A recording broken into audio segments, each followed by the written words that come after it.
السلام علیکم ورحمۃ اللہ وبرکاتہ۔ الحمد للہ رب العالمین والصلاة والسلام علی رسولہ الکریم، اما بعد فاعوذ باللہ السمیع العلیم من الشیطان الرجیم، بسم اللہ الرحمن الرحیم۔ یوم ترونها تذهل كل مرضعة عما أرضعت وتضع كل ذات حمل حملها وترى الناس سكارى وما هم بسكارى ولكن عذاب الله شديد۔ وقال النبي صلى الله عليه وسلم أن تؤمن بالله وملائكته وكتبه ورسله واليوم الآخر وتؤمن بالقدر خيره وشره۔ محترم سامعین کرام اور میرے عزیز ساتھیوں، آج میں جس موضوع کے تحت کچھ بولنے کی جسارت کر رہا ہوں، میرا موضوع ہے قیامت کی ہولناکیاں۔ محترم سامعین کرام، قیامت کا آنا برحق ہے، اس میں کسی شک اور شبہ کی گنجائش نہیں ہے۔ آخرت اور قیامت پر ایمان لانا ایمان کے بنیادی ارکان میں سے ہے۔ آخرت اور قیامت پر ایمان لائے بغیر کسی شخص کا ایمان معتبر اور مقبول نہیں ہو سکتا، جیسا کہ رسول اللہ صلی اللہ علیہ وسلم کی مشہور حدیث ہے کہ رسول اللہ صلی اللہ علیہ وسلم نے ایمان کی تعریف میں ارشاد فرمایا، ان تؤمن باللہ وملائکتہ وکتبہ ورسلہ والیوم الآخر وتؤمن بالقدر خیرہ وشرہ، یعنی تم ایمان لاؤ تو صرف اور صرف اللہ پر اور اس کے فرشتوں پر اور اس کی کتابوں پر اور اس کے رسولوں پر اور آخرت کے دن پر اور بھلی اور بری تقدیر پر ایمان رکھو۔ یعنی قیامت پر ایمان رکھنے کا مطلب یہ ہے کہ ہم یہ عقیدہ رکھیں کہ ایک دن ایسا آنے والا ہے کہ تمام لوگ دوبارہ اٹھائے جائیں گے اور ان کو اپنے کیے دھرے کا حساب دینا ہوگا۔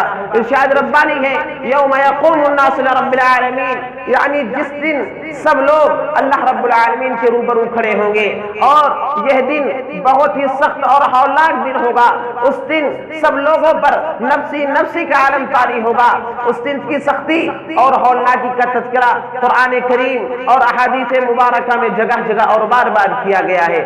چنانچہ سورہ مزمل آیت نمبر 17-18 میں ارشاد ربانی ہے، جس کا مفہوم یہ ہے کہ اس دن خوف دہشت کے مارے بچے بوڑھے ہو جائیں گے۔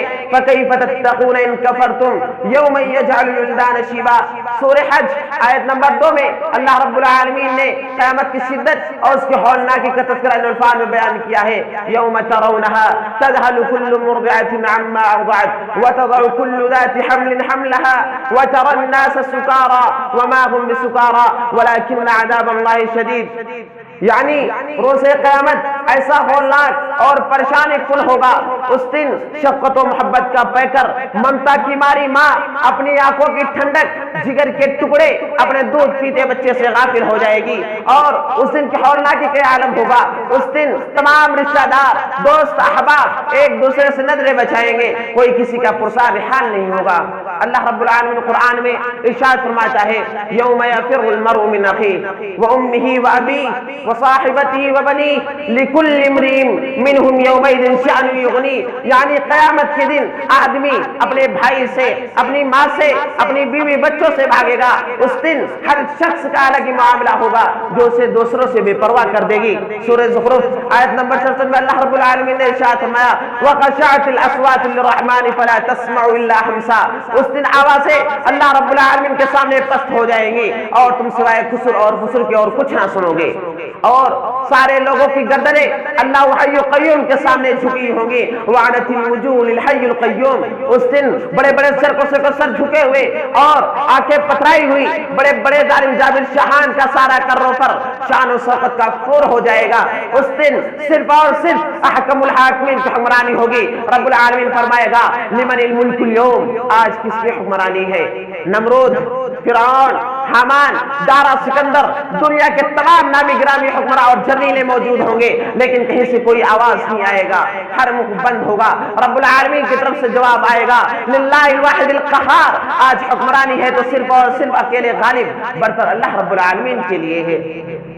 اسی طرح صحیح بخاری مسلم میں حضرت عدی بن حاتم رضی اللہ عنہ سے روایت ہے کہ رسول اللہ صلی اللہ علیہ وسلم نے ارشاد فرمایا یعنی قیامت کے دن اللہ رب العالمین ہر شخص سے براہ راست اور ترجمان کا ہم کلام ہوگا.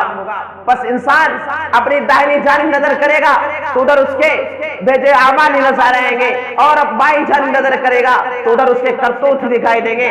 رسول اللہ صلی اللہ علیہ وسلم فرماتے ہیں بس تم جہنم کی آگ سے بچاؤ کی تدبیر کرو، اگرچہ کھجور کے ایک ٹکڑے کے ذریعہ کی نہ ہو، اگر اس کی بھی طاقت نہ ہو تو اچھی بات کے ذریعہ ہی دوزخ کی آگ سے بچاؤ کی تدبیر کرو. اسی طرح صحیح بخاری مسلم میں حضرت عائشہ صدیقہ رضی اللہ عنہا سے روایت ہے کہ رسول اللہ صلی اللہ علیہ وسلم نے ارشاد فرمایا قیامت کے دن سارے لوگ ننگے پاؤں، ننگے بدن اور بغیر کھدے کے ہوئے اٹھائے جائیں گے. عائشہ صدیقہ رضی اللہ عنہا نے کہا اے اللہ کے رسول اس دن مرد اور عورتیں سب اکٹھا ہوں گی اور ایک دوسرے کو دیکھ رہے ہوں گے. رسول اللہ صلی اللہ علیہ وسلم نے کہا اے عائشہ اس دن کا معاملہ اس سے کہیں زیادہ سخت ہوگا کہ لوگ ایک دوسرے کے اوپر نظر کرے، لوگ ایک دوسرے کو دیکھیں، لوگ ایک دوسرے کو دیکھیں. اسی طرح صحیح مسلم کی روایت ہے جسے مقداد بن اسود رضی اللہ عنہ سے روایت ہے کہ رسول اللہ صلی اللہ علیہ وسلم نے ارشاد فرمایا قیامت کے دن سورج کو لوگوں سے قریب تر کر دیا جائے گا یہاں تک کہ وہ ان کے 1 میل کے فاصلے پر رہ جائے گا، اور ہر شخص اپنے اپنے عمل کے مطابق پسینے میں شرابور ہوں گے. کسی کا پسینہ ان کے گھٹنوں تک ہوگا، اور کسی کا پسینہ ان کی کوکھ تک ہوگا، اور کسی کا پسینہ ان کے منہ تک لگام کی طرح ہوگا. اب آخر میں اللہ رب العالمین سے دعا گو ہوں کہ بار الہ ہم تمام مسلمانوں کو قیامت کی ہولناکی سے بچائے اور اپنے سائے رحمت و عافیت میں جگہ دے. آمین. وآخر دعوانا الحمدللہ رب العالمین. والسلام علیکم ورحمۃ اللہ وبرکاتہ.